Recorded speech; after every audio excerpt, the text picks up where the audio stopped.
This podcast may contain explicit language.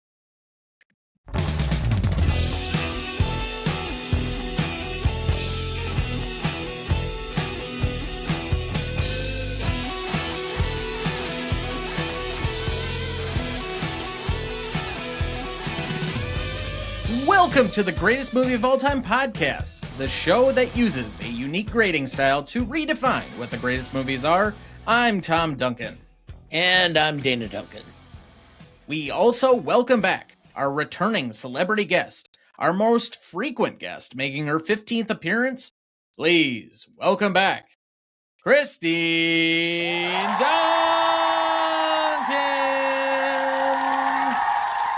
Thank you. So what are you gifting yourself for number 15? You know, I really haven't decided that yet. I was thinking about it. Oh, come on now. Maybe a jacket. No. Hold on. Now we're getting into dangerous territory. We already have one, maybe three guests pushing for this gold jacket bullshit. I can't didn't say have it was this. a gold jacket. Thank Maybe you. a fleece. Thank you for clarifying. I mean, we've got a couple of people already trying to push for 15. I mean, if you're going to go the fleece jacket, that's going to set a precedent. So I hope you're ready. Well, I suppose so. So maybe I'll have to rethink it. I mean, we're still waiting on the dad juice glassware, which we were going to do. But maybe a hoodie. we still have to copyright before Andrew sneaks in and takes them my new terms, cinemasochist and cinewoke. But all right. There you go. All right. We also welcome in our newest guest. She is an Instagram reviewer from I've Seen That. Please welcome in Klarissa.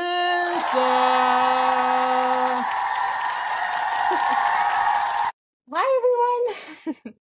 Welcome to the show. Thank you so much for having me on. I've been a long time follower since I started this and kind of joined the movie world, and I'm super excited to be here. And you know what that means. First-time guests are in the hot seat with our new guest questions. All right, first one up. Tell us a little about yourself, what you do, and why you love movies. Awesome. Well, a little bit about myself. I grew up watching old movies, and so that's kind of where I dove into this world. I grew up doing theater, and so kind of that connection between old Hollywood and theater was totally my niche as a teenager, and it just happened to translate into adulthood. I am a student. I'm studying English education with an emphasis in film to hopefully teach some film studies one day. And then I really love movies. This is one of those questions that just feels so loaded because it's like, whoa, I have so many emotions about movies. But I would say it really narrows down to like empathetic experiences in an artistic way. Like I'm able to see things in movies that I might not experience in my own life, but I can see and like kind of connect with emotions for myself. And a lot of times it's done in an artistic and fun way. So kind of a win-win. Excellent. Well, the dreaded question number 2. What is your favorite movie and why? This is a really hard question, naturally, for anybody who loves movies. And I usually kind of, in my life, have rotated between 3. But I would definitely have to say La La Land. Specifically, this movie came out when I was 17 years old, and in my mind, I was going to Broadway. And so it was like, oh my gosh, Emma Stone is so me. I'm such a dreamer, and auditioning and all this stuff. But I feel like that was kind of one of those first movies for me that I was able to really emotionally connect with. And it related to so many things that I already loved. Musical theater, old movies, everything like that, and introductions of, wow, I'm really looking at what are these colors, and oh my gosh, it has a name. There's like mise en scène and cinematography. So I'm definitely gonna say a solid La La Land. Favorite movie. Definitely no objections here. That was my favorite movie of that year. Still, it's fantastic. Still disappointed about the whole Oscar debacle, but oh well. I know. Oh my gosh. Yeah, it's wild. I'm happy I got to witness that, but wow. All right. Final question. What makes a good movie for you? For me, I really thought about this. I would say a really strong story. If a movie is campy, even if it's like over the top, it doesn't really matter to me as long as it's got a really good story that I'm following and connecting with as an audience member. You know, you can have one of your favorite movies be a cartoon or like a really great movie. I mean, look at Megamind. That's not something that's going to get nominated for an Academy Award, but that's a fantastic movie. So I think for me, it's a really strong story. Got it. You prefer the term Olo or Shul? Shul. Yeah. Yes. That is the absolutely. first time anyone has dropped that name on this show, and I love it. Because I love that movie, and it is one of those that, like, I'm not sure why it's not more popular, but oh well. I agree. I 10,000% agree. All right. Moving on. Tonight, for our 239th episode, we revisit the 1953 classic Roman Holiday, directed by William Wyler, written by Dalton Trumbo, Ian McClellan Hunter, and John Dighton, music by Georges Auric and Victor Young, starring Gregory Peck as Joe Bradley, Audrey Hepburn as Princess Anne, Eddie Albert as Irving Radovich, Hartley Power as Hennessy, Harcourt Williams as the ambassador of Princess Anne's country. You don't even get like a full name? Man, that sucks. Margaret Rawlings as Countess Veriberg, Tullio Carminati as General Pravno, Paolo Carlini as Mario Delani, Claudio Ermelli as Giovanni. Recognition for this movie? Roman Holiday was released on August 27th, 1953 in the United States. On a budget of $1.5 million, the film would gross roughly $12 million and finish number 2 at the 1953 box office. Roman Holiday also received widespread critical acclaim, mostly for its charming tone and use of actual scenery on location. Roman Holiday was nominated for 10 Academy Awards for Best Picture, Director for William Wyler, Supporting Actor for Eddie Albert, Adapted Screenplay, Production Design, Cinematography, and Film Editing. The film won Oscars for Best Actress for Audrey Hepburn, Story for Dalton Trumbo, and Costume Design for Edith Head. The Academy Award for Best Story was initially given to Ian McClellan Hunter since he took story credit on behalf of Dalton Trumbo, who was blacklisted at the time. The Academy of Motion Picture Arts and Sciences later credited the win to Trumbo, and in 1993, Trumbo's widow, Cleo, received her late husband's Oscar. The American Film Institute lists the film at number 4 in its AFI's 100 Years, 100 Passions, and at number 4 in the romantic comedy category in its AFI's 10 top 10 list. The film was very popular outside of the United States, and as late as 1990, it was cited as the favorite foreign film of all time for Japanese audiences. In 1999, Roman Holiday was selected for preservation in the United States National Film Registry. Roman Holiday currently holds a 96% among critics on Rotten Tomatoes, a 78 score on Metacritic, and a 4.2 out of 5 on Letterboxd. So as we begin each week, Dad, what is your relationship to this film? Well, it is a long-time film that I should have seen, wanted to see, but had not seen. I cannot remember if I saw this before we recorded our episode. You mean an additional time before the time that you saw it before our original episode? Yeah, I guess. Whatever. But it's long been a film that I've enjoyed, so it's one that I constantly tell people they need to see if they haven't seen it. I think I did see it before our original episode. I'm almost positive I did. I can't remember the exact time and place, but I know this is one I really would have checked the box on for. I want to say it was in the AFI Top 100 list or some type of list that I checked it off at one point or another. I thought this was like a completion type film for me at some point or another. I can't remember when, but it stuck around. I had been wanting to kind of revisit this for a couple of seasons now, and here we are. Mom, what's your relationship to it, if you can remember better than we can? Well, yes, I actually didn't watch it with either of you. I watched it with Sarah. It was on a weekend where we were by ourselves.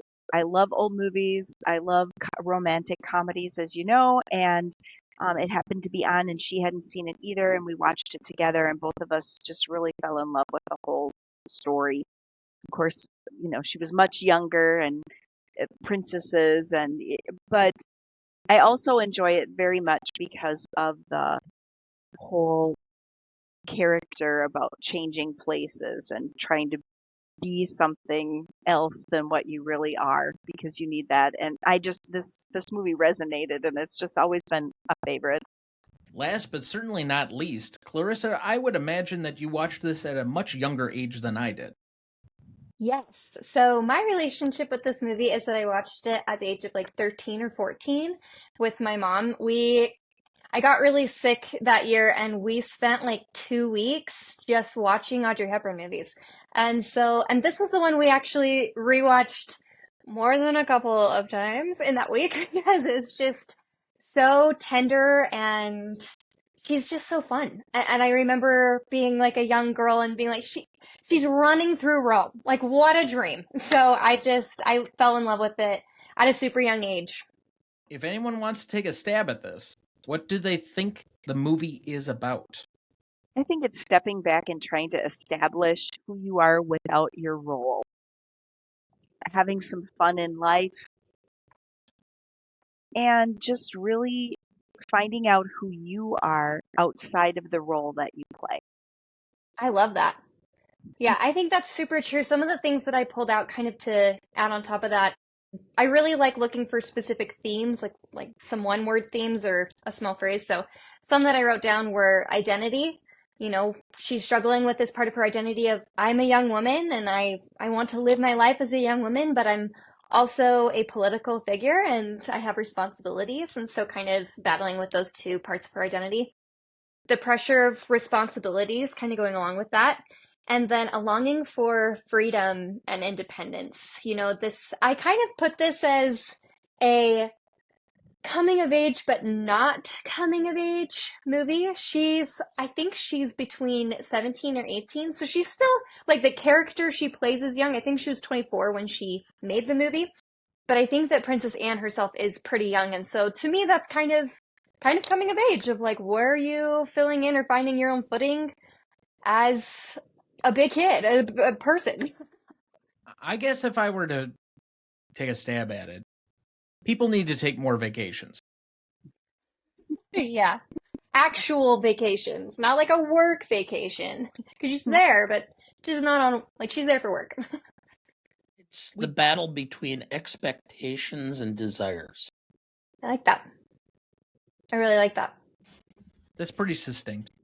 I try. Not always to great success, but this time I'll give it to you. I can be real succinct in 2 words. Oh, really? Let's Try not. me. Moving on. The machismo is high. Yeah. Okay. So, I think we've mostly taken the perspective of Audrey Hepburn from the film. And we haven't really given much credit to Gregory Peck to this point. To a degree, the Academy agreed with this by giving her the Best Actor and not even nominating him. So I guess why did she break out in this role?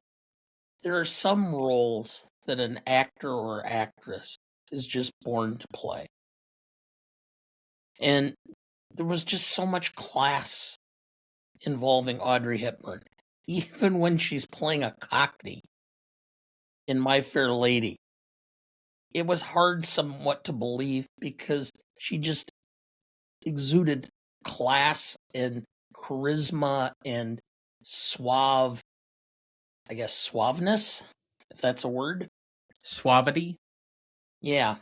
Some of the things that automatically kind of came to my head when I was thinking about this was really that she kind of became a Hollywood sweetheart because she was so graceful and dainty. I think that was something too. There was like a really big cultural view on women, especially like as well, that were, you know, this is what you should be, is like this grace and elegance, right? And there is like kind of this aspect. And so she kind of became a staple. And, you know, I'm sure there were all these people that were like, I want to exude that grace or take that on myself. But I also think this role specifically, it shows both that like grace and like dainty side of her, as well as the fun and boisterous and adventurous part of her. And it's like they can they can overlap. They can, live together symbiotically, those two things. And it's a very honest role where she doesn't hide that she understands her responsibilities. She respects who she is as a princess, but also she respects who she is as a woman and a girl.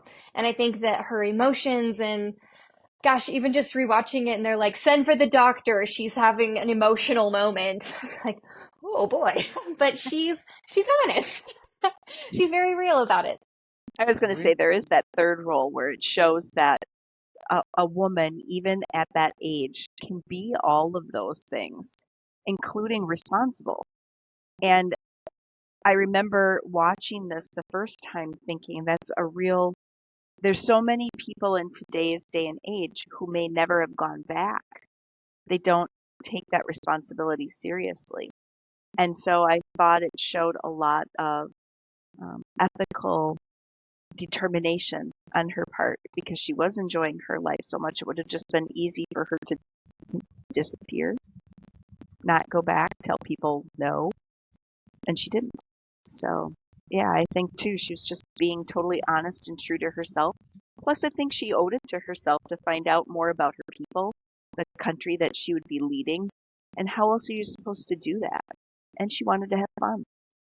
I mean, I guess it's obvious that she looks beautiful in the film.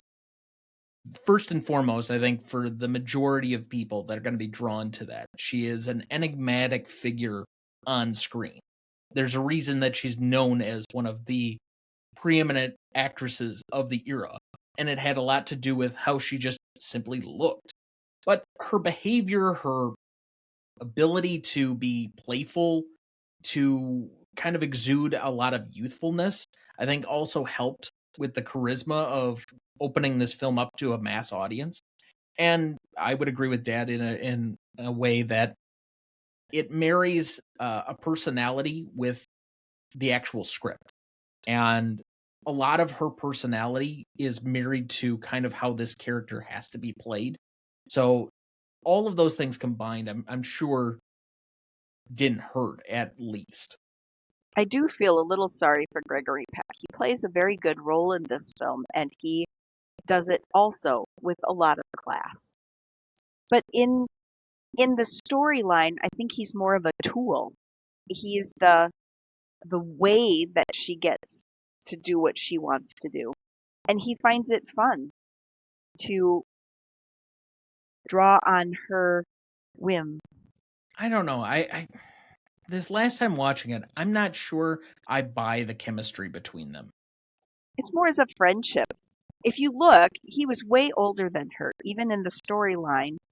So it wouldn't have necessarily been, although at the time it was probably okay because there was more than 10 years between them and that was more of a thing then. But I don't think it was meant to have necessarily more than just that connection or that intrigue without all of the tension that can sometimes go with it.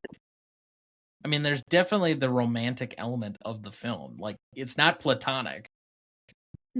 No, but she realizes she can't do that. He's common. That's another whole thing.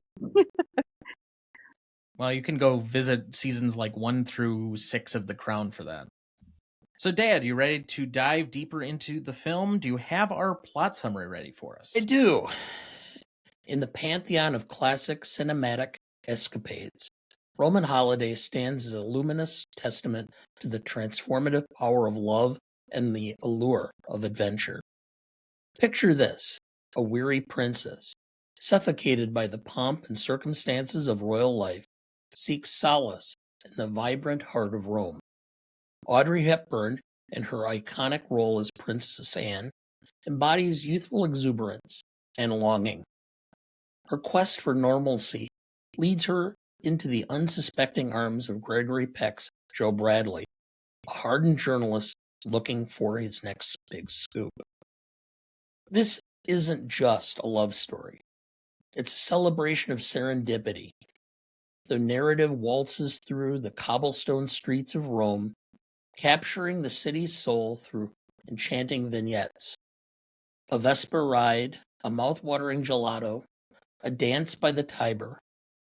The chemistry between Hepburn and Peck is palpable, with their performances grounding the whimsical tale in emotional truth. But Roman Holiday is more than an escapist fantasy. It's a poignant commentary on the dichotomy between duty and desire, a meditation on the fleeting nature of freedom. As Anne returns to her royal obligations, we're left with a bittersweet reminder of the price of responsibility. In an era where reality often feels burdensome, this film invites us to lose ourselves in its magic, if only for a moment. Thank you. Did you know? Paramount originally wanted to shoot this movie in Hollywood. William Wyler refused, insisting it must be shot on location. They finally agreed, but with a much lower budget. This meant the movie would be in black and white, not the expected Technicolor, and he would need to cast an unknown actress as the princess, Audrey Hepburn. Did you know? Audrey Hepburn won the role of Anne thanks to a legendary screen test. She performed a scene from the film, and the cameraman was instructed to keep the cameras rolling after the director said, "Cut." Several minutes of unrehearsed, spontaneous Hepburn was captured on film. That, combined with some candid interview footage, won her the role. Did you know? Gregory Peck's role was originally written with Cary Grant in mind. Grant, however, turned down the role as he believed he was too old to play Audrey Hepburn's love interest. He also turned down the lead in Billy Wilder's Love in the Afternoon in 1957 for the exact same reason. He did, however, play her on-screen love 10 years later in Charade from 1963. The two became firm friends working on the film, and Grant considered her one of his favorite actresses to work with. Did you know? When Gregory Peck came to Italy to shoot the movie, he was privately depressed about his recent separation and imminent divorce from his first wife, Greta Kukkonen. However, during the shoot, he met and fell in love with a French-born woman named Veronique Passani, of Italian and Russian parents.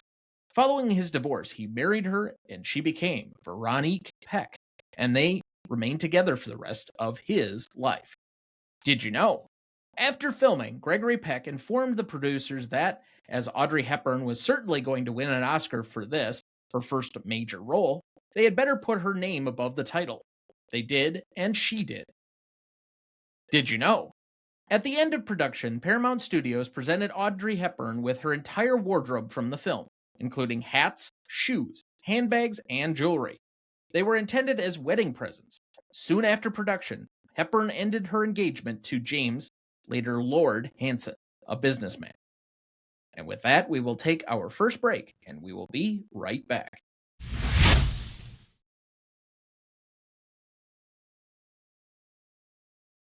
Before we jump back into the episode, next week for our 240th episode, we welcome back celebrity guests, Kieran B. of the Best Picture Cast and Peterson W. Hill of the War Starts at Midnight podcast to discuss Up in the Air from 2009.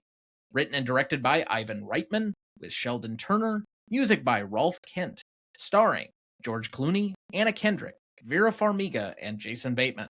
You won't want to miss that one, so watch ahead of the show by searching the Real Good app to find where it's streaming for you. That's REELGOOD.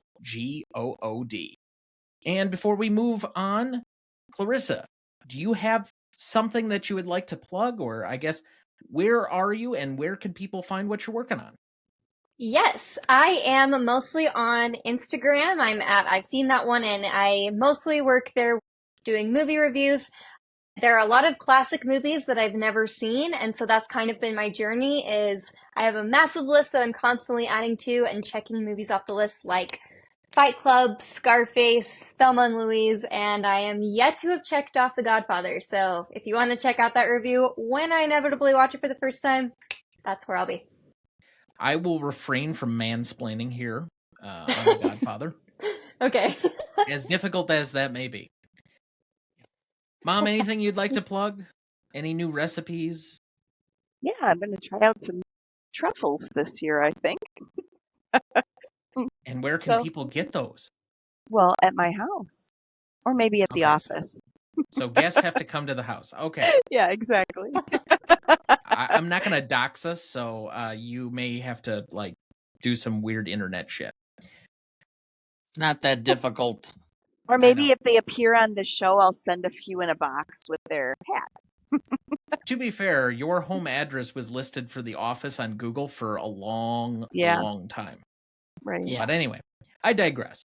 Let's move to everyone's favorite segment. That's right, it's time for Ask Dana Anything. We do not have any audience submissions, so unless our guests have something planned, we can skip the segment for this week. I have some questions, actually. Oh, Okay. surprising. Give me a thumbs up. Well, since I haven't been on the show before and I'm kind of getting to know you guys for the first time, I really wanted to ask what is, like, if you could think of one movie that made your chin hit the ground, like just like what movie comes to mind? Well, I know that I personally, I'm a historian by training. And so watching Oppenheimer for the first time, I was just completely mesmerized by that film. But the other one was the first time I happened to watch it on television, of all things, while I was in college as a freshman, was The 39 Steps, which was the first time I had ever seen a Hitchcock film. And at that point in time, I became obsessed with trying to find everything that Hitchcock had done, which in 1982 was a little difficult because, in fact, several of his films, such as Rear Window, were not released. He had control of those because he bought them from the studio for a nominal amount of money, and they weren't released until much later. So it took a long time for me to get through the whole list of different Hitchcock films. So that one probably started me on a journey of looking back at a lot of older films. Although my dad had always tried to get me to watch older films as a kid with him, so it's not like I wasn't it was uncharted territory, but that kind of was where things were. Yeah, that is so cool. I love that. You know, I kind of did the same thing this last year with Hitchcock specifically because I had seen like quite a few Hitchcocks, but I watched Strangers on a Train and that one really got me hooked into going through some of those movies that might have been a little bit less or not as well known. I think the other one was Stage Fright was another early Hitchcock that I just loved. But yeah, it's a really cool journey. I love that you did that. So that's really cool. And then I have one more. I was going to say, what was the most incredible experience you've ever had in a movie theater, and what movie was it? I've thought about that, and I'm like, the first time I was ever in a movie theater, I made my mom take me to a re-release of a film, and it was Butch Cassidy and the Sundance Kid with Paul Newman and Robert Redford. I had been, because as a kid, and again, history, I was fascinated by the Old West. And so I made her take me to this. And this was just floored me to no extent being in a theater. The other one time I would go as a kid, my dad took me to to a film festival, and it was at the outdoor theater. And for those of you who do not remember going to the outdoor theater, sitting in your car, it's not a stage or a cinema, but it was an experience unto itself. The little mic or a little speaker you put on the thing and put on the window as you rolled it down and such. And it was John Wayne. It was the Cowboys, followed by Northfield. Oh, I can't remember I looked up. I found the name of the film. It was the second feature, but that was the first time I'd ever been in that situation to watch a film in a car like that. And so that was always memorable to me, was to watch that. And the scene where one of the Cowboys, young boys, gets trampled by a stampede. And, being about 5 years old, 6 years old, sitting in the back seat crying about this boy getting trampled. memories, I guess. Is it the Yeah. Great Northfield, Minnesota Raid starring Robert Duvall? Yes. 1972 Western. Yeah, that's a great experience. We had a drive-in theater. They actually tore it down despite many petitions about a month ago. But we would go to double features every summer for as long as I can remember. My parents would put us in our pajamas knowing we'd fall asleep for the double feature. But when I got older, I mean, I'm 25, and so my whole childhood was every Harry Potter movie. And they came out usually in the summer. And so we would go, and I saw just about every Harry Potter movie at the drive-in. I think except for like one or two of them. But just a special experience, for sure. Thank you for sharing that. I love that. Those are my questions. All right. Mom, anything pointed or obnoxious you want to ask Dad while on mic? No, I'll be nice. It's his birthday. She'll wait until I get home. That's fair. You know what? Fuck tradition. Dad, what is your favorite episode of the last year? Ooh. Ooh. Boy, that one catches me flat-footed because I don't know offhand. Wow, I don't know. I'd have to think back, and I do remember liking the show that we did for the Maltese Falcon, if nothing else, for the fact that I actually impressed you with my Peter Lorre impression. That's So true. You did. That in and of itself was a high watermark. I mean, you've been practicing it for 30 years at least. Yeah, okay. So, of course, Practice makes perfect. Yeah, just try to lowball it. Yep. Can't just let me have my moment. No, not really. That's not my job. Yeah, okay. That's fine. Irritation, getting under your skin, just outright defying you. Yeah, those are my places.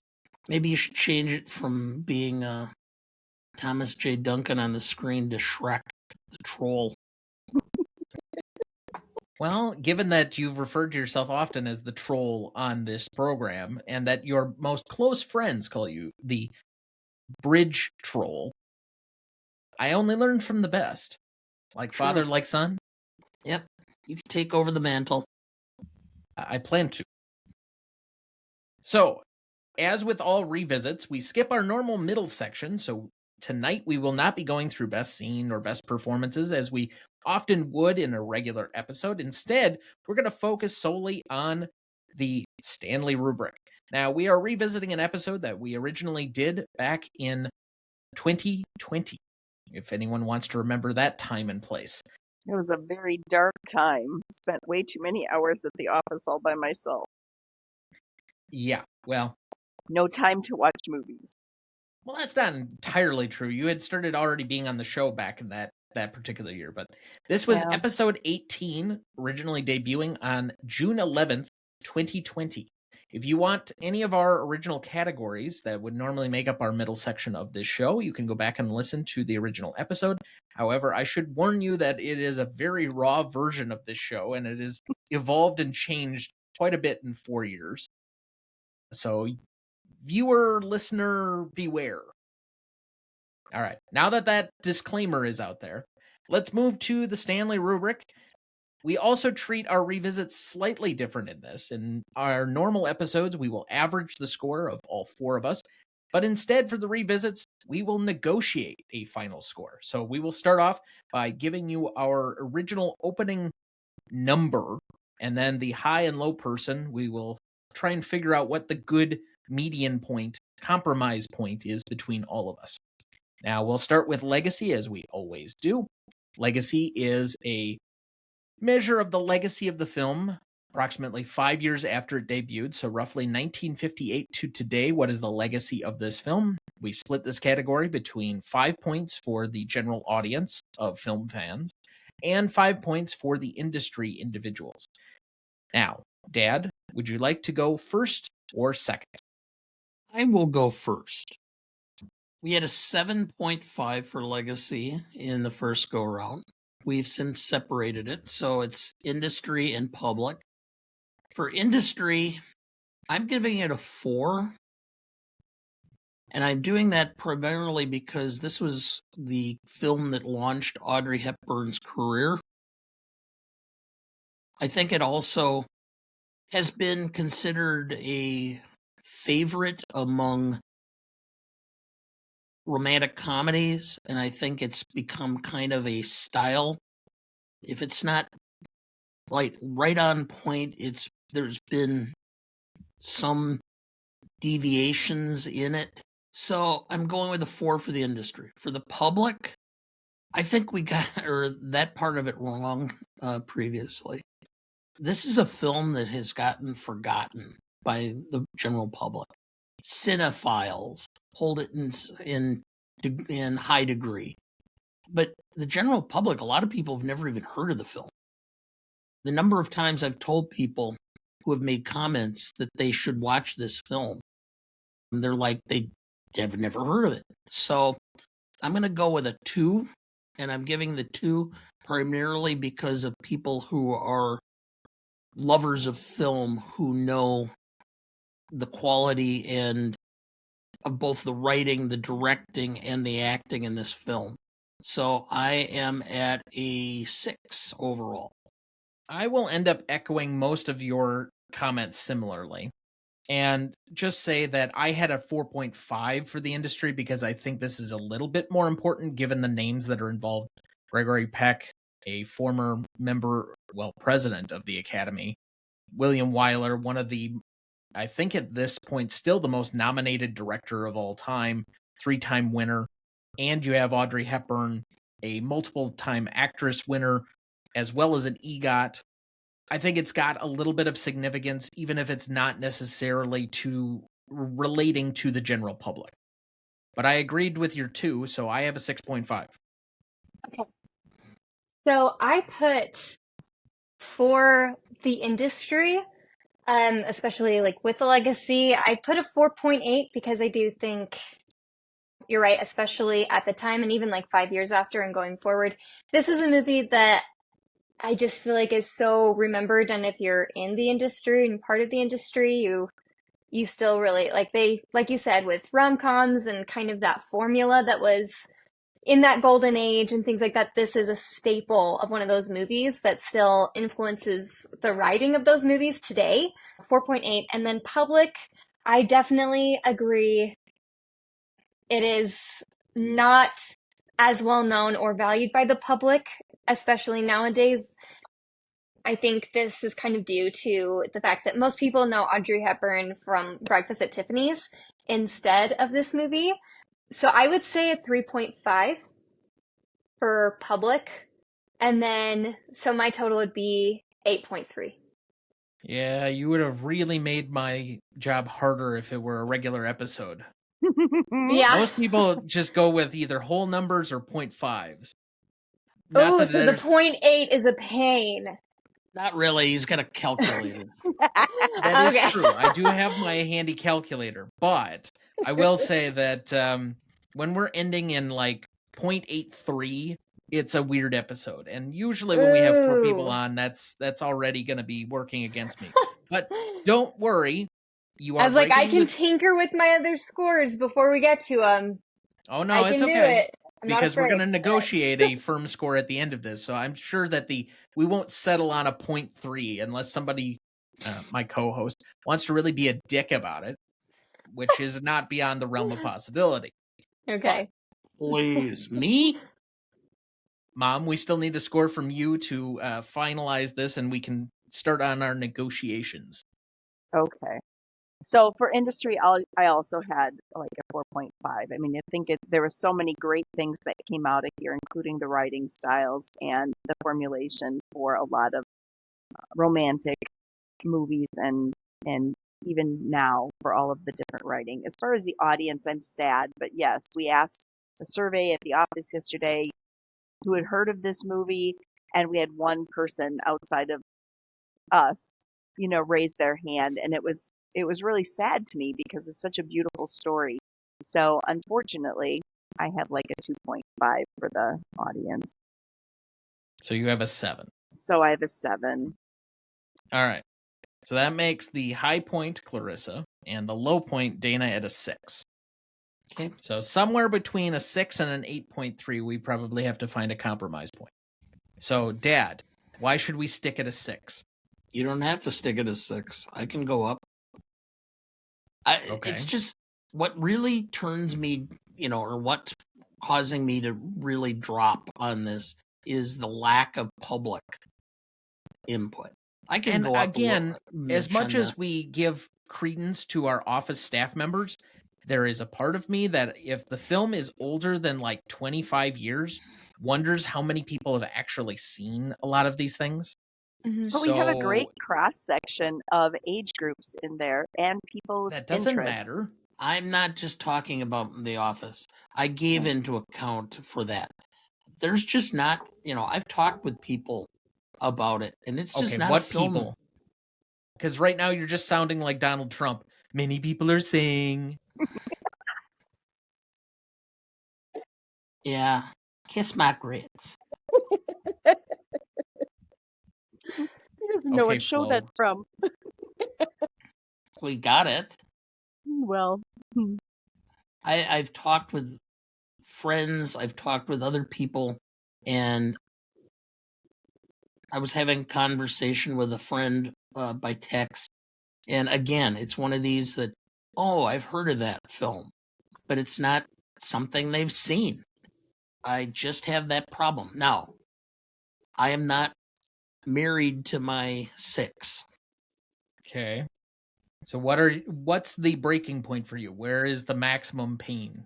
I prefer 6.5. I could go to 7 in order to move on. I'd be acceptable at that because I'm also at a 6.5, so I'd have to come up as well. Now, our high point, Klarissa, are you comfortable moving down that far to a 7? You know what? I actually am. Mostly because I do think that you're right about the public. I think even a 3.5 is giving them a little bit too much credit. I'm also that person that's like, oh my gosh, there's this movie and I'm going to rave about it for 20 minutes and then you should watch it. You'll love it. And so then in my mind, I'm like, everyone loves this movie. It's like, duh, because I told them to love it. So I should probably be a little bit more realistic about that. So 7 is comfortable with me. Okay. So we will move to a 7 then. We are a half point down from the original score. Oh, you didn't get confirmation from our second guest. She was at a set. She's already at a 7. What are you talking about? Oh, you were gonna state your 7? I'm stating my 7. Okay. Okay. Moving on. Impact and significance. Now, the 5 years that we just discounted originally for legacy, we will now bring back in, and it is essentially the impact and significance of the film in its original 5-year release window. Particularly at a film of this age, essentially its run in theaters was an extended view because the film would have to travel, as opposed to now where it's wide released and within a month it's basically out of theaters.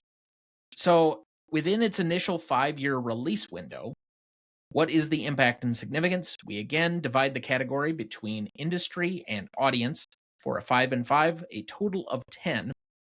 Dad, would you like to go first or second? I will go second. Okay, so that will give it to me. I think this is a very significant film for a couple of different reasons. One, it kept at least the notion of blacklisted writers having some ability to do things even though they were kind of ostracized. I don't know how significant that was or not, but it's at least a notable footnote within historical means. But the stuff that you can line up from this film. It's another run of success from William Wyler, who ends the decade by doing Ben-Hur, which we discussed 2 weeks ago. You have Gregory Peck putting another significant film on his mantle. And you get the birth of Audrey Hepburn as a starlet with her first Best Actress award.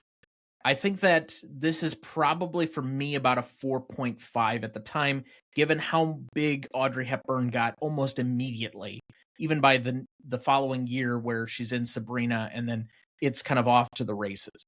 So with that, I have a 4.5 there, especially given all of the additional Oscar nominations outside of that.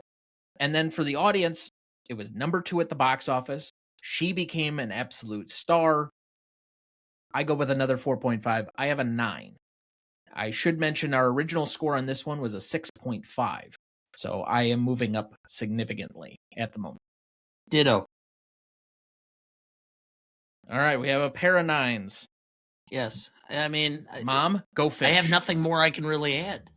Well, and that's just it. There's nothing more that I think that we can say out of it. And looking back on everything, the only one that I would think about maybe changing would be the audience score. But if you're putting it in that first 5-year window, I don't know how you can go down much. So, Mom, you also have a 9? Yeah. I'll just keep it there. All right, so 3 9s. Klarissa, go fish. I am actually Even with the sound effects. Wow. yes. I am for the industry actually a 4.5, and it really is mostly like you were saying with the Hollywood blacklist.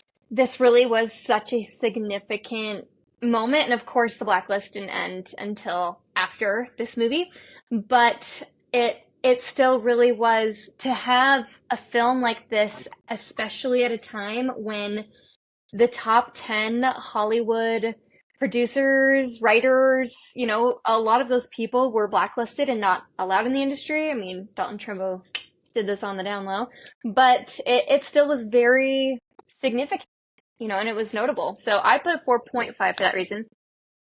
And then for the public, I put a 5 because I can only imagine how obsessed everyone was with this movie, especially with Gregory Peck being so charming and Audrey Hepburn being just this brand new awe of the industry. So I put a 5 because I feel like if I'm comparing it nowadays to movies that I've seen and that I've heard talked about, I'm like, I could see if this was now brand new and, you know, cultural context, I would have been freaking out. So I put a 5.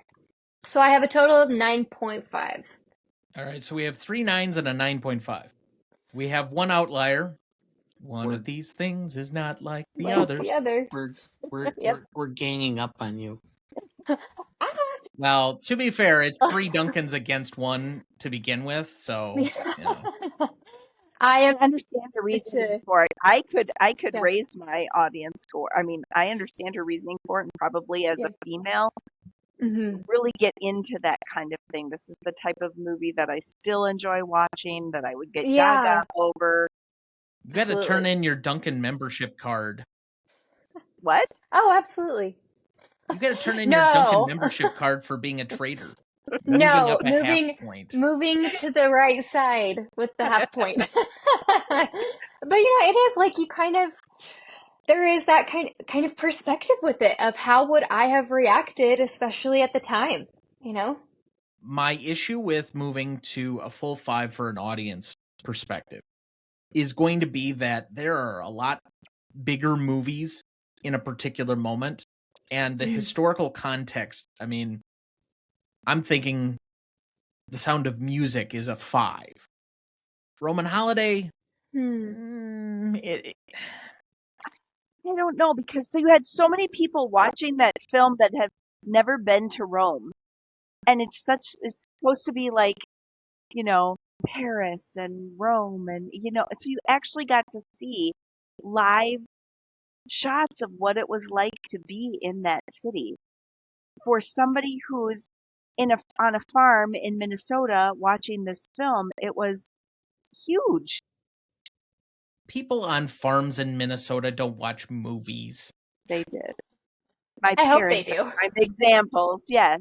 So, but that was the only way they may ever get, you know, to watch all this. So it was the new stars and the places they've never even dreamed about going. And so I get it. I totally get it. We got him thinking, Clarissa. That's something. He's not Yes. thinking. No, you don't have me thinking. Oh, We're now at a stalemate. Yeah. So how about 9.25? there we go. I can I deal could with do that. Yeah. Okay. Of course, we split the baby. Okay.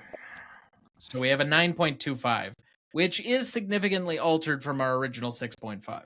Yes. All right. Let's move to novelty then. The original score on this one was a 6.75. We have since, as of this season, started to divide the category between the novelty of the idea, or I guess the originalness, the audacity of the idea, and its execution. Again, a 5 and 5 split for a total of 10 points.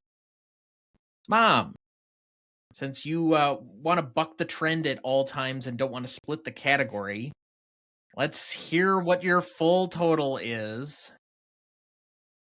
So I really think that this was one of the first films where, like I said, you put yourself in either someone else's shoes.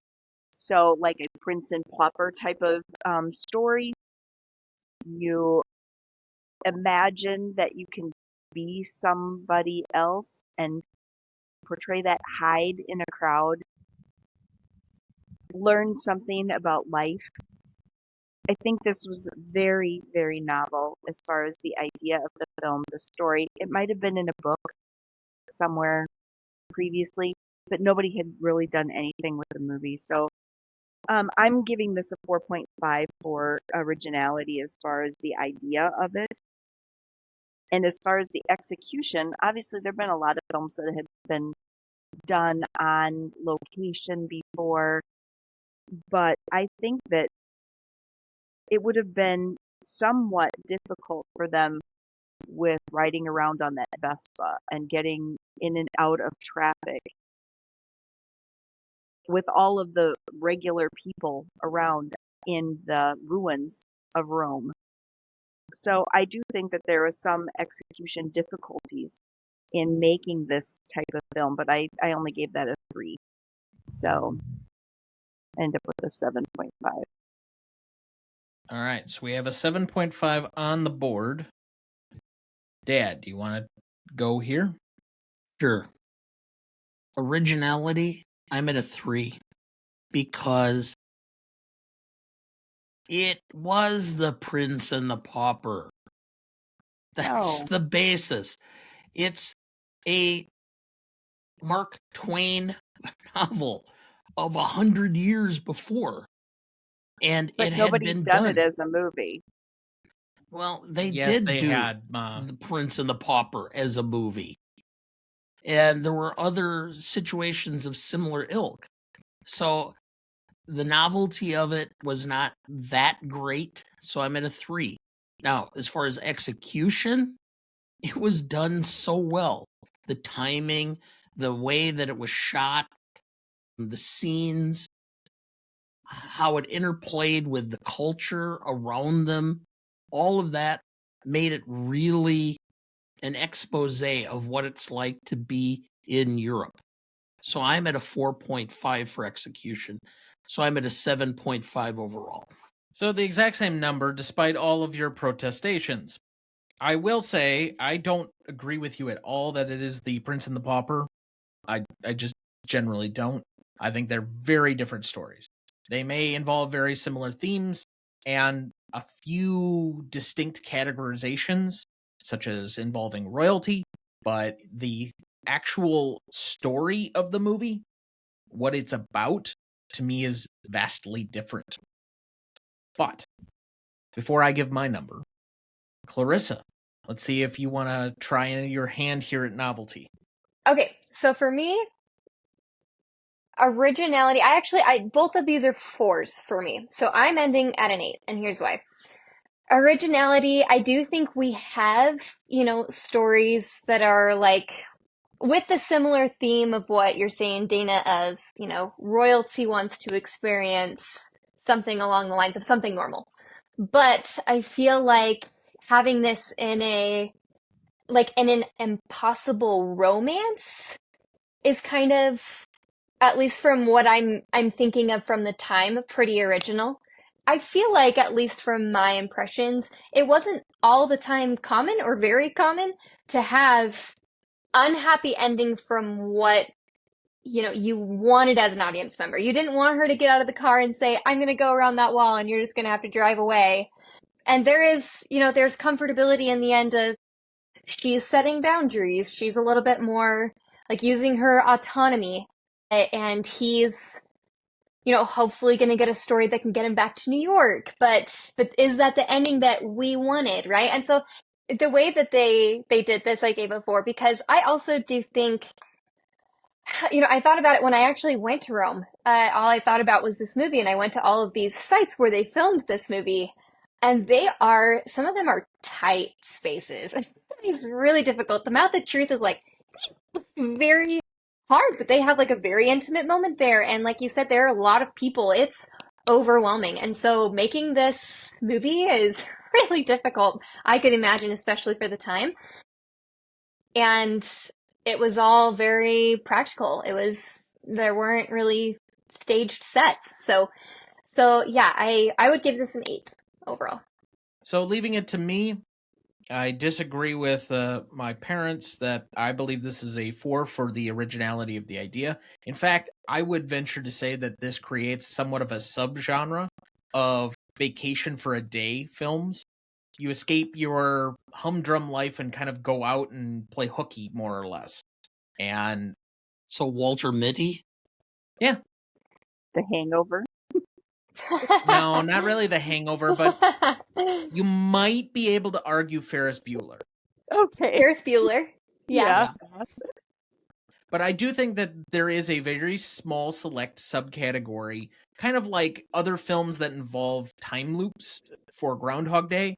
This has a very specific kind of premise set to it, where somebody escapes their really important job for the day and then pals around with people they would normally never have the opportunity to hang out with. Now, I think it's for much more comedic effect and less of a romantic angle than this is.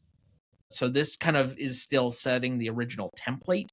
But from that angle, I give it a little bit more credence. I have a 4 for the originality. However, on an execution basis, I think that my most recent viewing of this leaves me a little bit more wanting. I could see some of the issues with the budget kind of coming in, that I thought it was a little more guerrilla film style making, and this wasn't an era where that was as practical or available to them. And while Wyler is a very accomplished director, I just didn't find this nearly as engaging as I did probably 4 years ago. I think there are movies of his that I find to be much more enthralling.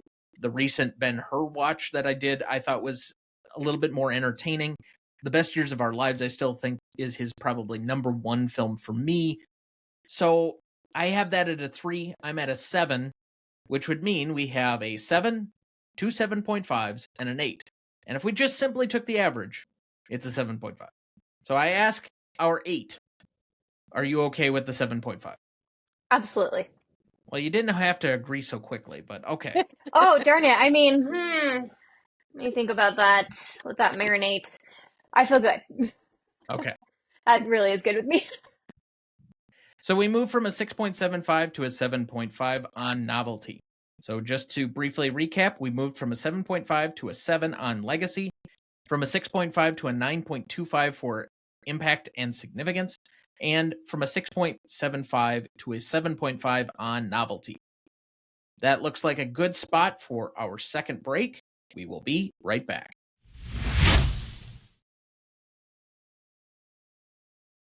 Before we jump back into the episode, and before we get to the Stanley Rubric in a minute, if you're ever curious about our Master Greatest Movies of All Time list that has every graded movie we've ever discussed on the show, there's a link in the episode description of every episode of this show, or you can go to RonnieDuncanStudios.com and find it as the top entry on the Greatest Movie of All Time podcast show page. That is the grades we've done so far for all 215 movies we've graded, and we continue to add more each week. Make sure to check that out as we go and follow along. Dad, do we have anyone to remember this week? Yes, we do.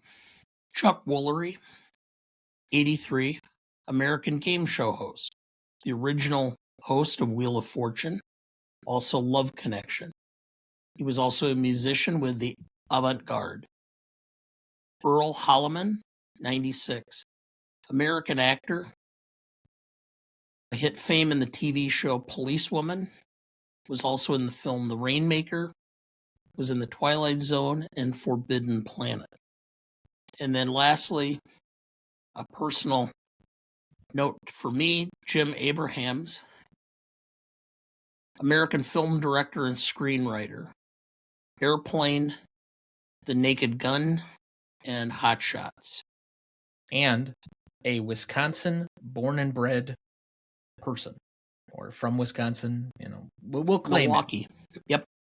I remember as in high school, early morning, like on Good Morning America, them talking about this and interviewing Barbara Billingsley for the movie Airplane, and just absolutely being like just excited to go and see this film, and thought it was the most hilarious thing I'd ever seen and the most fresh and original thing. I think he and the Zucker brothers did more to influence my comedy chops than anybody. Well, they certainly influenced your drinking problem. Yes. Oh, come on, Mom. You know exactly what I'm talking about. Yes. So, we remember these here fondly for their contributions with a moment of silence in their honor.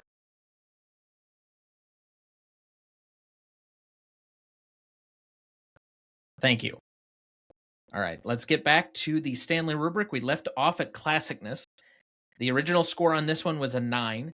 This is a very difficult category to normally score for especially newer guests because it can be somewhat of an amorphous category. It's essentially how well a movie has aged among pretty much a lot of different demographics. If it's a comedy, does it still make you laugh? If it's a musical, do the songs hold up? If it's something that's, I guess, about racial tensions, does it make you cringe? There are a lot of things that go into this category, but this is primarily the one that seems to turn on my co-host more than any other, so I will let him, as usual, lead off. We had a 9 the last time around, and I think we were right. All right. I think it is respectful of the princess throughout. I don't think there's ever any cheap shots at her, per se, although there are a few times where you kind of play into her, the photos and such of her hitting the guy with the guitar and such, but they're not done in a malicious way. I don't think it's distasteful or derogatory towards Italian society or what was taking place in Italy at the moment. I think that the real star of this film is a female lead, and I think that overall that there's nothing to distract. It's just well done overall, and I think it deserves of a 9. I have nothing else to say because the movie just holds up. This is a type of movie too that you could show a young person today. Nothing has changed as far as the scenery, there's nothing of any sort of film in this movie that you could point to that would be distracting to the film. I just think that this is just a sweet, beautiful, classic movie, good for any audience. So I too think that the 9 is correct. So this is another milk movie for my mother because it's wholesome. Let's move to Klarissa. Well, I have to agree 100%. This movie is very lighthearted while also having a deeper themes for each character. But you leave this movie, I mean, at least for me, I leave this movie wanting to watch it again. I could watch it again the very next day. It's not one I need to space out. It's just really, like I said, lighthearted. They are just playing all day. And it's so fun. It's fun, and there's that kind of harder ending, but still, even when she is handed, like Irving hands her the pictures at her press meeting, she just has this really nice little moment looking and peeking at this picture of her smashing a guy with a guitar. It's like, even that part in the ending is so fun. So yeah, I actually do think you guys hit the nail on the head with this one with a 9. Of course, leave it to me to be the naysayer on this one. Of course. So we normally start at a 7 for this because there's more room to move down than there is up. I will say that initially I will give it a couple of points up due to timelessness, due to its just general age, and to a degree, I would also say that this is a very wholesome film.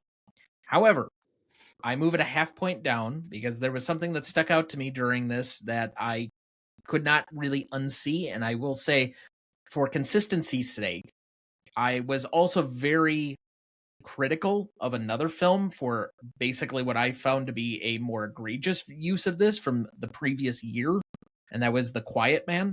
But there's just an attitude about how men can kind of manhandle women that was fine in 1953. But the way Gregory Peck just kind of like drags her around and grabs her by the arm and is very willing to slap her, that just bothers me slightly enough to drop at a half point. So I'm at an 8.5. Now, do any of you see the merit of my argument, or should I just give up? I do, Tom. However, he still did the right thing. He could have put in that whole article and written everything that had occurred, and that was his job. He could have done that, and yet he was the bigger person. And what does it was that a have to do with the cultural physicality of him toward her? culture. It was a culture, and there's sometimes not something that you can necessarily do, but and I wouldn't call it manhandling her. It's still okay for a man to take a woman's arm to lead her to go and do something, or to encourage, or I didn't find anything offensive. All right, Dad. Given the recent issues that you had with Mr. Andrew Corns over a very similar situation. Let's put it this way, okay? Comparing this and how Gregory Peck behaved to John Wayne in The Quiet Man, where he's dragging her by the hair across the through the field by the entire hair, yeah. village. I will say, I was consistent only to the point where I really tagged The Quiet Man for what I thought was egregious violence towards women. But okay, noted. Very different, but separated by 1 calendar year. Just saying. It was much more acceptable, clearly, at that time than it is now. I can understand your half point. I don't necessarily agree with it. You could also, if you really wanted to, give it a half point also for the fact that he kind of stalked her while she was out and about. Different time, different place. He was a reporter trying to get a story that was not It wasn't uncommon. malicious. Depends on your definition of malicious. Oh my goodness. You guys are way too over the top. But I'm going to stick with my 9 because I think for the reason I didn't give it more up was because there was that 1953 male-female dynamic that was a little less sophisticated, nuanced, however you want to have it, as it is today. All right. Respectful? I don't know. Yeah. I think my impression of this is I would kind of put that, because I do think you have a good point, and that is kind of something that happens in older movies. I would kind of throw that in my wedge between 9 and 10, because I also think that we were still in a phase in the industry where everything was done very theatrically. I mean, even the way they kiss and their faces are smudging on each other, that's not how it looks in real life. But a lot of things in the physicality, like when she's laying in bed and then sits up and screams "stop" about the schedule, I don't know if she would have had such an abrupt reaction naturally, because acting still was in this kind of fluidity between stage and film and finding that in between.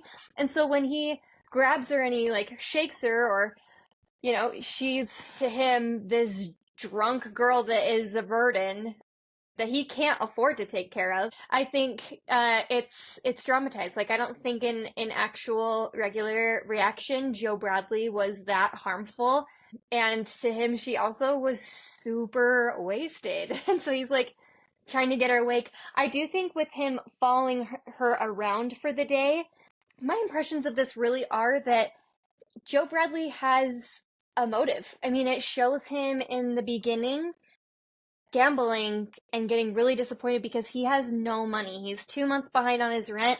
He made a bet with his boss for $500, and he wants to get back to New York. He's sick of being in Rome and kind of under the boot of this boss. And so I think he had a motivation to follow her professionally of like, she's my way out of here, and I made a bet, and so I'm going to see what she does and observe. So I didn't think it was malicious.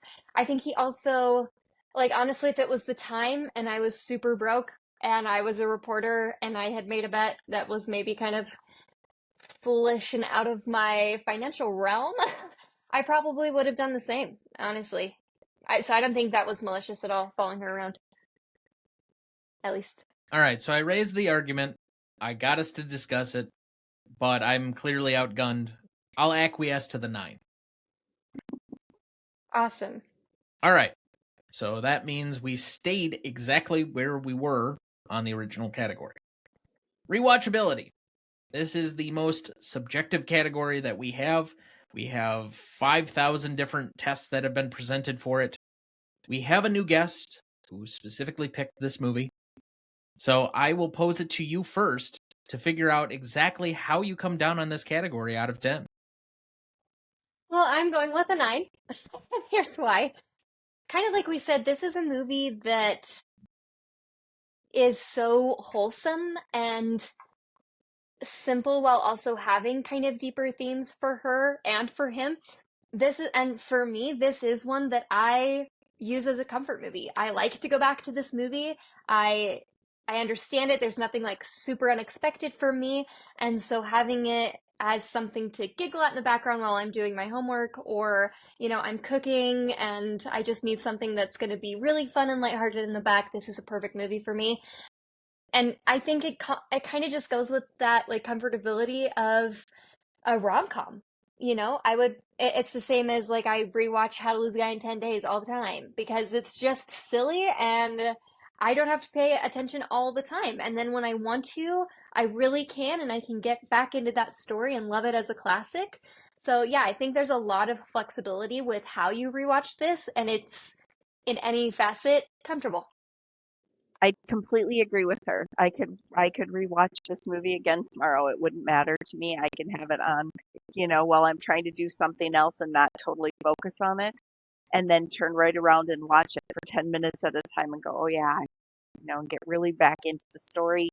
Or I could sit down and just watch the movie. So I agree. I think it's a 9. I'm at a 7.5. 7 to me is one that I will consistently rewatch every 1 to 2 years.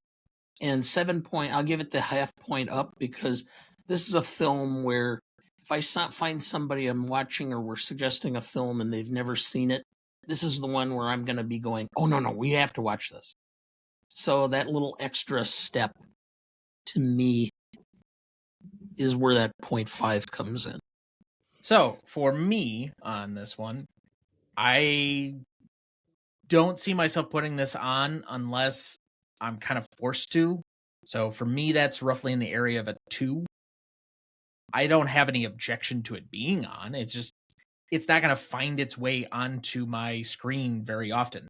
Frankly, I don't rewatch a ton of things. I just have too many things to try and get watched otherwise. And there's so much new content and material at all times. It's really hard to rewatch stuff. So the meters for things are a little bit askew comparatively for me to the average person, but if it's on somewhere, if it's on TCM and there's literally nothing else to do, it's like Sunday afternoon during baseball season and the Brewers stink and there's only bowling on ESPN or something. Sure. Oh, So that for me wow. is about a 3, so I have a 5. So the average here, because it's going to be really hard to compromise on subjectivity of rewatchability, but we have a 7.63. Now, for audience score, our original total on this one was a 9.3 for the 93% for Rotten Tomato users.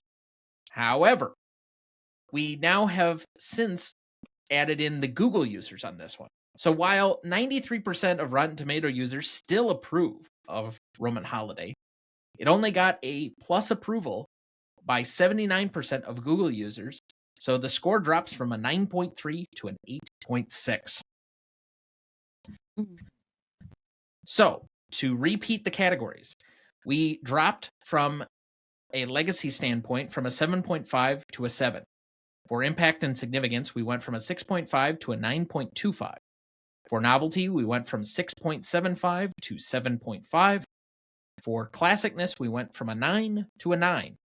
For rewatchability, we went from a 7 to a 7.63. And for audience score, we moved from a 9.3 to an 8.6. Our original score on this one was a 46.05, currently placing it number 116 on our list as of today. Our new final total will be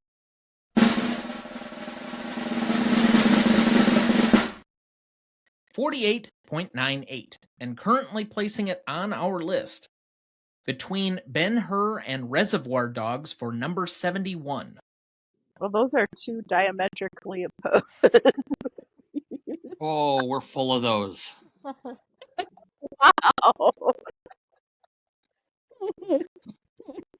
Oh, I thought Ben-Hur was so boring. Even finished. And with that, if you disagree with any of our scoring, you can write us at greatestalltimemoviepodcast@gmail.com. You can find us on any of our socials at gmotepodcast, or you can find us on our website, ronnieduncanstudios.com/gmotepodcast. All right, let's move to a few quick remaining questions here.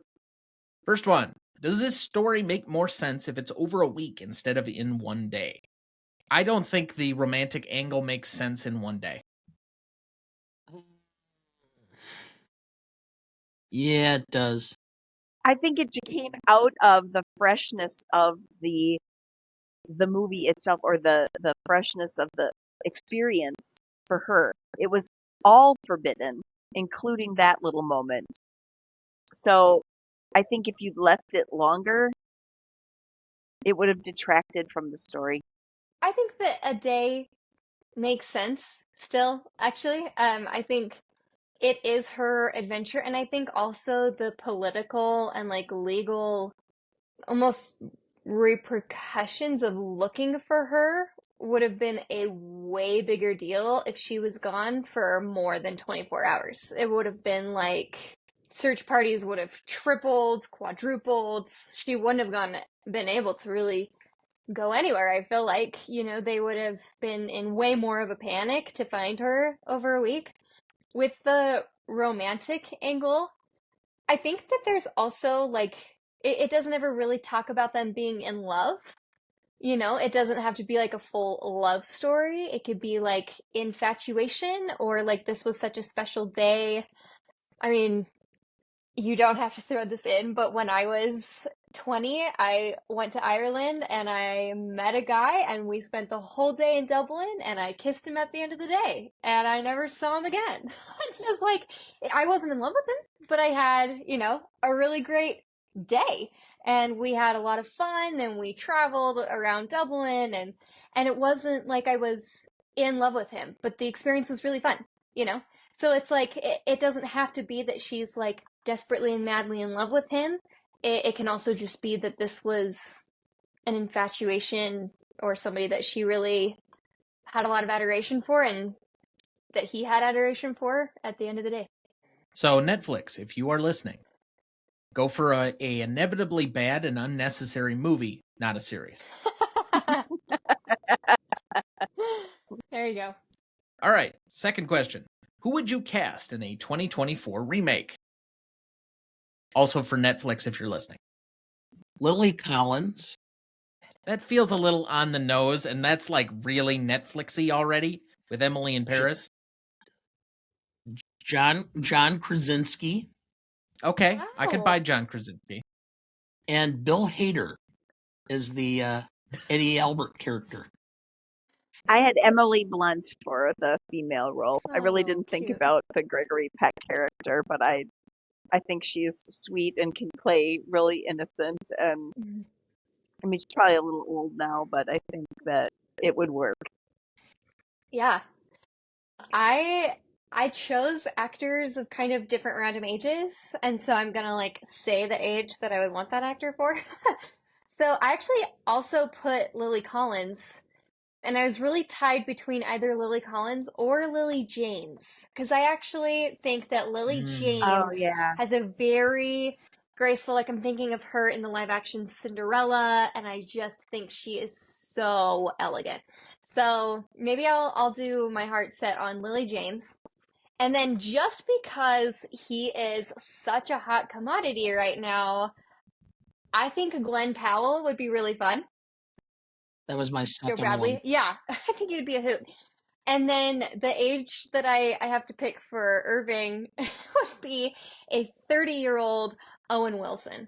I just, I could picture, That's not bad. I could picture Yeah. like when they're at the cafe, I could see Glenn Powell like kicking him out of his chair, and he's like, "Okay, I can take a hand," like all that little, Wow.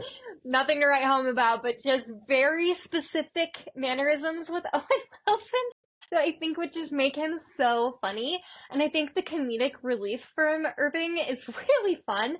I just think he would do it so well. And maybe it's also the like kind of reddish blondish hair vibes that I'm catching here, even though this movie isn't in color and I don't really know what color Irving's hair is. I'm like, I'm seeing this. It's there for me. So yeah.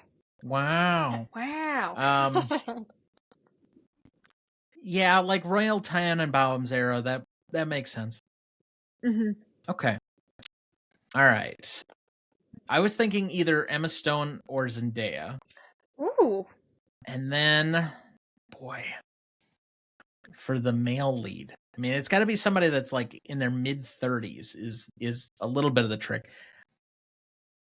I mean, I like the Glenn Powell one because, you know, I mean, he's basically becoming the next Tom Cruise. Yeah. Suck it, Andrew Korn. Anyway. I mean, that's like the fourth time I've name dropped him on this episode alone. Golly. He'll love it. And I guess as the sidekick. Man Boy. crush. Well, I mean, I talk to him probably more than anybody in my life. But regardless. As the sidekick, I'm going to go Kieran B. Fun. There we go. Any other remaining questions for anyone? I have one. Actually, I have two, if that's okay. Okay. All right. It's perfectly okay. Awesome. All right. As I was rewatching this, because I actually rewatched it today, so it was very fresh in my mind. Who do you think has the most character development in the movie if you had to choose between Anne, Joe, or Irving? And I'm going to throw Irving in here, too. I think Gregory, to be honest, I think he goes from being self-motivated to realizing that what he wanted to do to exploit the situation for his own gain was wrong. In his, it just wasn't in his character. Yeah. So I really think his personal character development throughout this shows the type of man he was. Absolutely. Love that.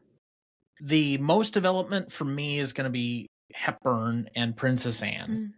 The quickest development to me is Irving. Because he has the shortest window where he has to move. That's true. Well, for Hepburn, I mean, she went from being a child, being resentful of her circumstances, to accepting her circumstances and taking control of her life, dictating, there will be no more milk and crackers. No, I love that. This was hard for me because I feel like both Anne and Joe have really significant shifts in even their perspectives.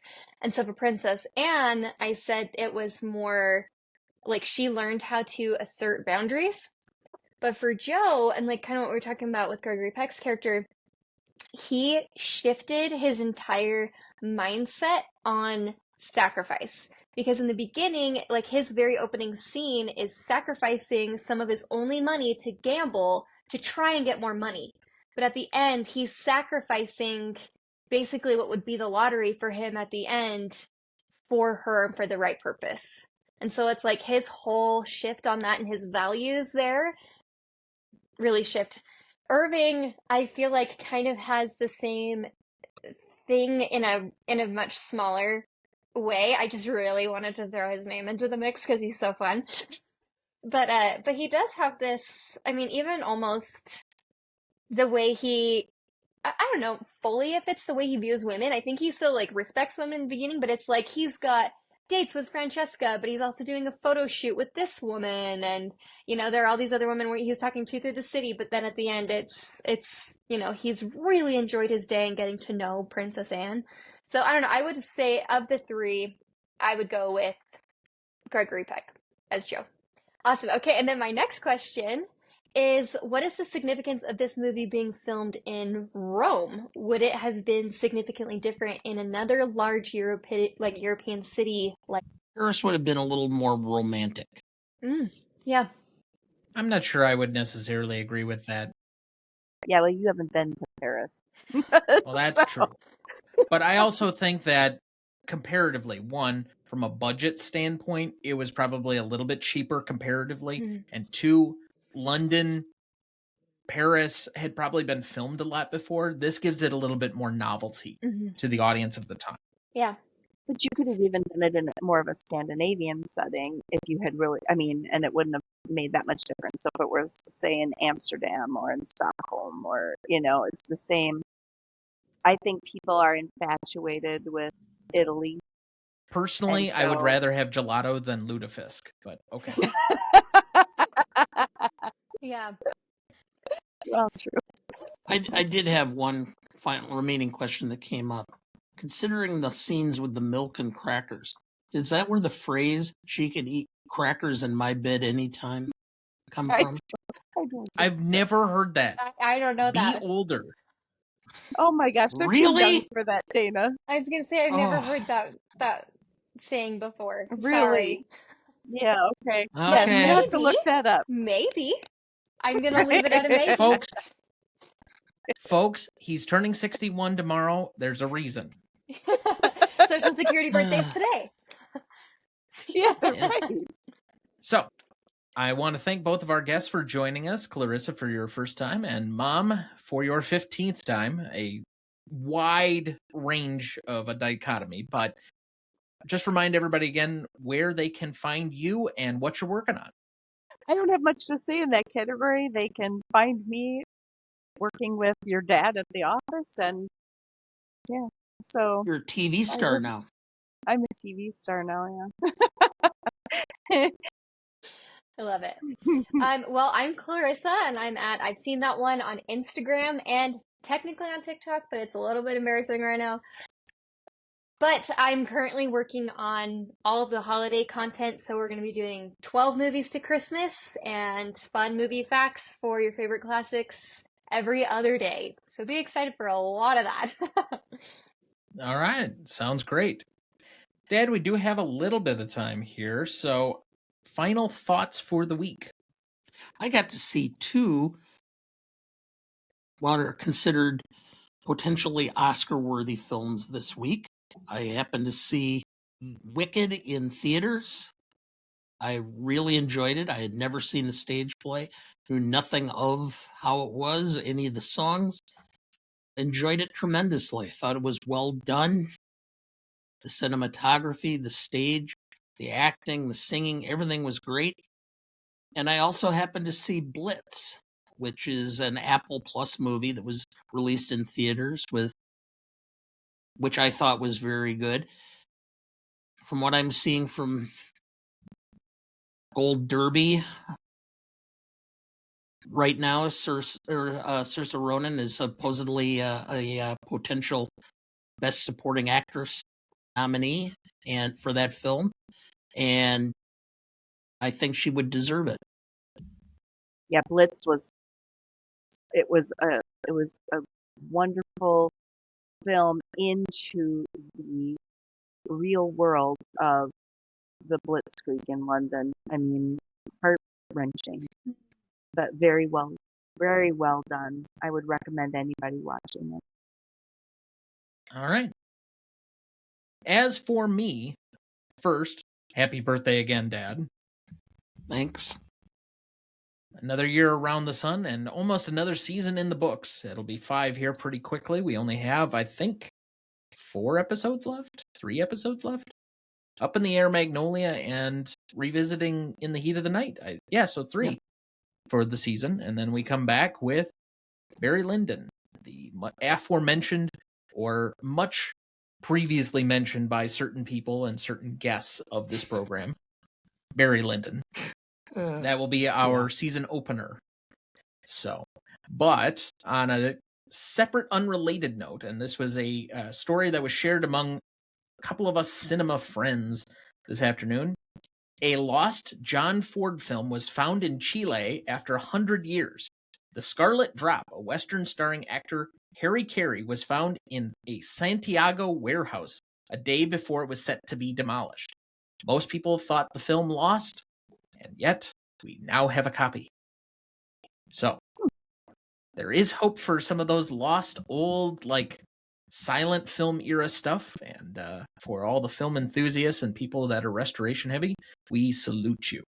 So, with that, that'll do it again for us this week. Thank you for listening.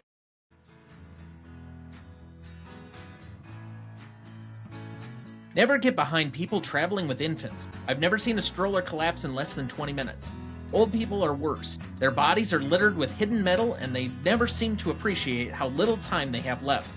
Bingo, Asians. They pack light, travel efficiency, and they have a thing for slip-on shoes. Gotta love them. Next week for our 240th episode, we welcome back celebrity guests Kieran B. of the Best Picture cast and Peterson W. Hill of the War Starts at Midnight podcast to discuss Up in the Air from 2009, written and directed by Ivan Reitman, with Sheldon Turner. Music by Rolf Kent, starring George Clooney, Anna Kendrick, Vera Farmiga, and Jason Bateman. You won't want to miss that one, so watch ahead of the show by searching the Real Good app to find where it's streaming for you. That's REELGOOD. Please like, follow, rate, and review, or whatever on whichever platform you have so that more can join in on our fun. You can also email the show at thenewryanandDuncanstudios.com or at greatestaltimemoviepodcast@gmail.com, or find us on YouTube, Instagram, Twitter, Letterboxd, or TikTok at the handle @GModePodcast. The Greatest Movie of All Time is a production of Brian Duncan Studios. Our show is mixed, edited, and written by Thomas Duncan.